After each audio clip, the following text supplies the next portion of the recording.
In a video shot earlier this year, it was discovered that we had a stockpile of cobble and cut granite in number 12 fairway. We decided to explore this a little bit more and see how much cobble and cut granite were actually in this area. And as you can see, we found a warehouse of it.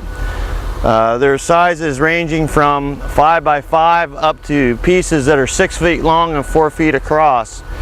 We're going to do everything we can to salvage as much of this material and stockpile it for further use out on the golf course. We'll use it to build stone walls for aesthetic reasons around mulch beds. We'll also use it for erosion control measures in areas that we deem necessary. To explain how this material got here, let's go a little more in depth into the history of the quarry in Willow Oaks. We're painting down the stream, White stream that goes into the quarry. Earlier videos we had discussed about a rock find, or granite rock find, that we found in number 12 fairway. Well, to give you an idea of where that came about, we're here on location in the quarry right beside the White. It's also to the right of number 11. And as you can see, off to my left is the face of the granite wall where the granite was removed and milled and shipped to different areas in the state and in the country. A lot of the granite that we find in Richmond was from this quarry. And as we went into number 12, we found a significant find of granite, cut cobble, cut stone that we're so excited that we want to share with you today.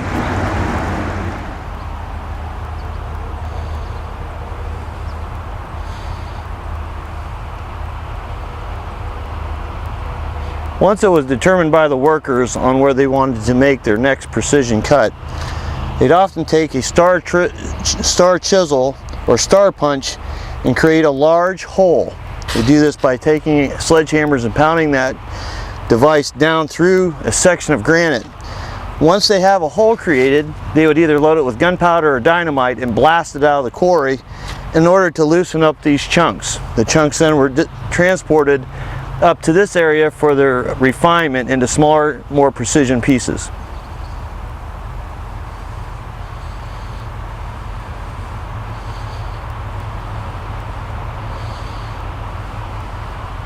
Here's a rock showing a profile of one of these hand-punched starter holes that I was speaking about. Again, they would cut through the rock, place a stick of dynamite, gunpowder, or other in here, and blast the rock out of the quarry to use it. Larger chunks were brought up here to be refined and put into smaller pieces, whatever size that the person purchasing the rock wanted to do with it. After blasting the rock out of the quarry, the fine cut was done to make the precision stones or the granite cut that was shipped out of here, more than likely on barges down the James River. And as you can see, there's a drill mark into this specific piece of granite. What they would do is drill several holes in succession into whatever shape they wanted the rock to be. And as you can see in this rock, you'll see the drill marks here and here. All the rocks that we found, they've been in 6-inch increments. They would drill through the rock and then take some type of wedge or a sledge or some type of tool or device to break the stone loose and to cut it into square sections as you see on the side. More than likely this one was chipped beyond what they wanted and it was discarded, placed in a pile. Again, this material could have been used for many things. The cobble entrance in the entryway into Willow Oaks, it could have been used in buildings, it could have been used in foundations. Many different uses for this specific granite.